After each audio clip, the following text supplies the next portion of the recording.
तो movie start होते ही हम देखते हैं कि एक ग्रुप में कुछ फ्रेंड्स आपस में बात कर रहे हैं। उस ग्रुप में एक लड़की भी होती है जिसका नाम अथेना होता है।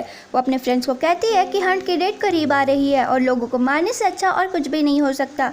यानी कि यहाँ पे साफ साफ लोगों को मारने की बात हो रही थी। इसके बाद हमें एक सीक्रेट लोकेशन दिखाई जाती है जहाँ पे कुछ और लोग होते हैं और ये लोग और कोई नहीं अथेना के ग्रुप के मेंबर्स थे। और तभी अचानक से वहाँ एक आदमी आता है जो काफ़ी डरा हुआ और घबराया हुआ होता है और साथ में ही वो बहुत कंफ्यूज होता है कि वो यहाँ पर है और वो यहाँ पर क्या कर रहा है।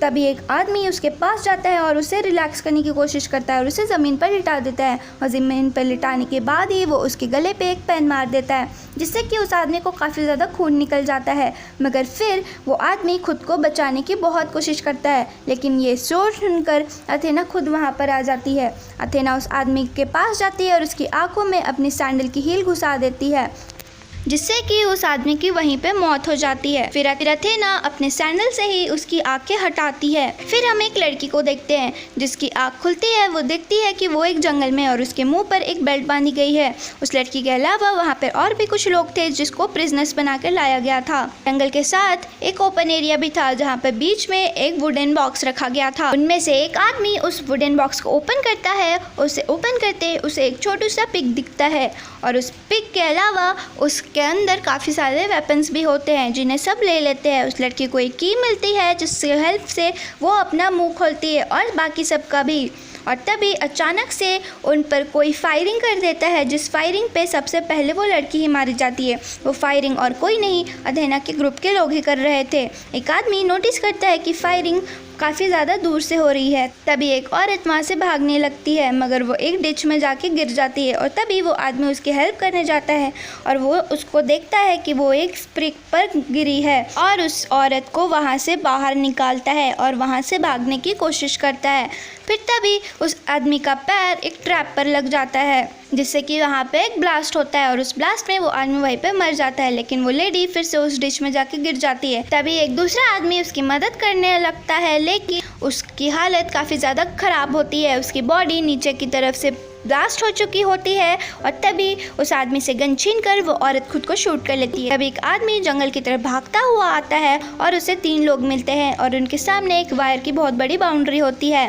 वो 3 लोग बाउंड्रीज को आसानी से पार कर लेते हैं मगर जब वो आदमी उस बाउंड्री को पार करने लगता है उसके पीछे आरोस की बरसात हो जाती है और वो काफ़ी गुस्से में पीछे पलटता है और अपनी गन निकाल के उनकी तरफ बढ़ता है ताकि वो उन लोगों को मार सके, लेकिन वो कुछ भी नहीं कर पाता और उसके ऊपर और भी ज़्यादा एरोस की बरसात हो जाती है और वो वहीं पे गिर जाता है। उसके पास 2 बॉम्ब आके गिरते हैं जो कि वहाँ पे फट जाते हैं और वो आदमी वहीं पे मर जाता है। वो तीनों सर्वाइवर्स एक शॉप में जाते हैं जहाँ पे उन्हें एक आदमी और एक औरत मिलते हैं जो कि हस्बैंड वाइफ होते हैं और उस शॉप के ओनर्स भी होते हैं। वो 2 आदमी जो थे वो 2 सर्वाइवर्स की उनसे बहस हो जाती है, लेकिन जो फीमेल सर्वाइवर थी वो वहाँ पे रखा हुआ फूड खा लेती है जो कि पॉइजनस होता है और वो वहीं पे मर जाती है। लेकिन तभी हम देखते हैं कि जो शॉपकीपर्स थे वो फेस पे मास्क पहन कर आते हैं और वो अपनी शॉप में कुछ जहरीला गैस फैलाते हैं जिससे कि वो दोनों सर्वाइवर्स मर जाते हैं।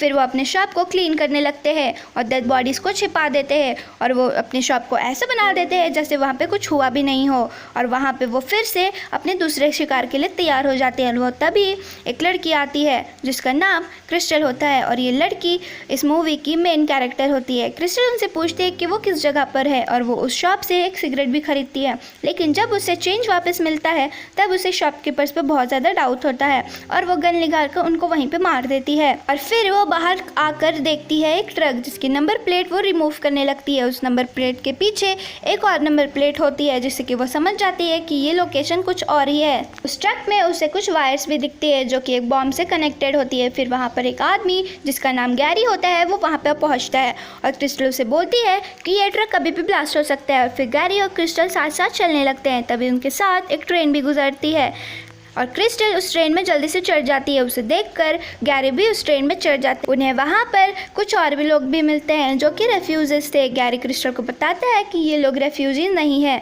ये बस गुमराह करने के लिए हैं, मगर क्रिस्टल उसकी बातों पर ध्यान नहीं देती। कुछ दूरी पर कुछ सोल्जर्स उस ट्रेन को रोक लेते हैं और सभी लोगों को नीचे निकाल देते हैं। गैरी उनको भी बताता है कि ये रेफ्यूजीज फेक है।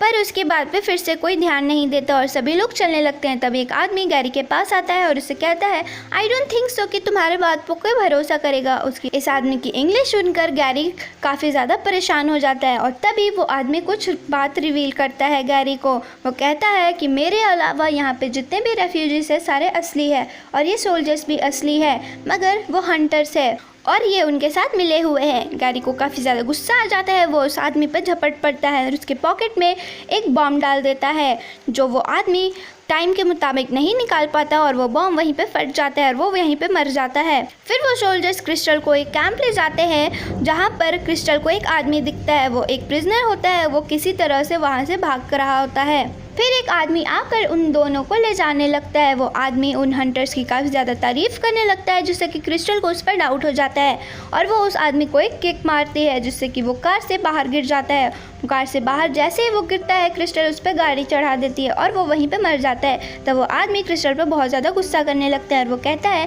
कि ये आदमी ही हमारे पास एक आखिरी ज़रिया था जिसकी वजह से हम यहाँ से बाहर निकल सकते हैं। लेकिन वो जैसे ही कार की बैग खोलते हैं, वो देखते हैं उसमें गैरी की डेड बॉडी होती है, जिससे कि वो समझ जाते हैं कि उन्होंने उस आदमी को मारकर बहुत अच्छा किया, वरना वो आदमी उन दोनों को भी मार देता। वो आदमी क्रिस्टल को बताता है कि यहाँ पे जितने भी प्रिजनर्स लाए गए थे वो सारे मर चुके हैं और सिर्फ वो दोनों ही बचे हैं। और फिर क्रिस्टल उससे कहती है कि जिन्होंने भी उसे यहाँ पे फंसाया है वो उसे मार देगी। और ये वर्ड प्रूव करने के लिए एक टर्टल और एक रैबिट की स्टोरी सुनाती है। हमने अपनी रियल लाइफ में भी एक टर्टल और रैबिट की स्टोरी सुनी है, लेकिन क्रिस्टल की स्टोरी काफ़ी अलग होती है क्योंकि इसकी एंडिंग काफ़ी अलग होती है। और फिर दोबारा हमें उसी लोकेशन को दिखाया जाता है जहाँ पे लोगों को प्रिजनर्स बना के लाया गया था, और हमें वो सीक्रेट लोकेशन भी दिखाई जाती है जिनमें वो हंटर्स थे और वहाँ पर उसका ट्रेनर भी होता है जिन्होंने उन हंटर्स को बनाया था। जब हंटर्स की लीडर अथेना थी और वो आदमी और वो क्रिस्टल भी वहाँ पर पहुँच जाते हैं। वहाँ पर उस आदमी को वो पिक भी मिलता है।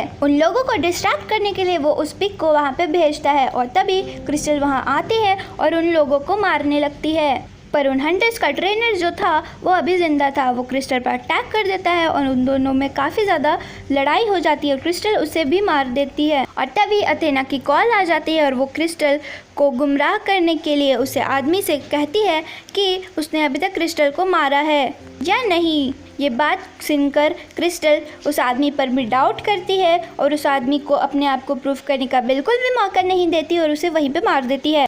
फिर क्रिस्टल उस ट्रेनर के पास जाती है जो अभी ज़िंदा होता है और काफ़ी इंजर्ड होता है। वो उससे अथेना की लोकेशन पूछती है। अथेना की लोकेशन जाने के बाद ही वो उसके मार देती है। इसके बाद हमें 1 साल पहले का सीन दिखाया जाता है और यहाँ पर हमें पता चलता है कि आखिर ये लोग हंटर्स क्यों बने थे और अथेना ने ये सब कुछ क्यों किया। मूवी के शुरुआत में हमने देखा था अथेना और उसकी फ्रेंड्स की कुछ बात चल रही थी जिसमें से वो हंट की बात कर रहे थे और वो सिर्फ एक प्रैंक था। लेकिन क्रिस्टल और 11 और लोग जो कि प्रिजनर थे उन्होंने इस ग्रुप चैट को लीक कर दिया और उसकी वजह से अथेना और उसके दोस्तों की जॉब चली गई।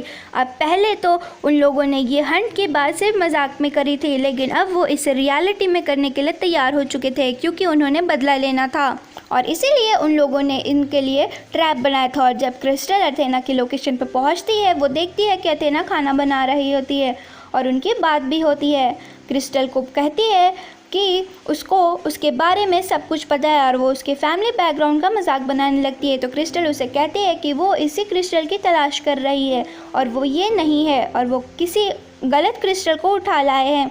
और फिर उनके बीच बहुत ज़्यादा झगड़ा हो जाता है और वो दोनों इंजर्ड हो जाते हैं और नीचे गिर जाते हैं। उसके बाद वो दोबारा उठते हैं और दोबारा फाइट करने लगते हैं, लेकिन लास्ट में क्रिस्टल जीत जाती है और अथेना हार जाती है। अथेना मर जाती है और क्रिस्टल देखती है कि उसकी डेड बॉडी के पास एक रैबिट बैठा होता है और यहाँ पे वो स्टोरी प्रूफ हो जाती है जो उसने उस आदमी को बताई थी। असल में वो टर्टल क्रिस्टल थी और रैबिट अथेना थी। फिर क्रिस्टल उठती है और अथेना का बनाया हुआ खाना खाती है। फिर वो अथेना की ड्रेस पहनती है और उसके डॉग को लेती है और एक प्राइवेट जेट में जाती है और वो पायलट को कहती है प्लेन को टेक ऑफ करे और ये कहानी यहीं पे ख़त्म हो जाती है। और अगर आपको ये स्टोरी पसंद आई हो तो लाइक करना मत भूलिएगा और हमारे चैनल को सब्सक्राइब भी कर लीजिएगा। और अगर आप और भी वीडियोज़ ऐसे ही देखना चाहते हैं तो हमारे बेल आइकन को भी प्रेस कर लीजिएगा। Thank you.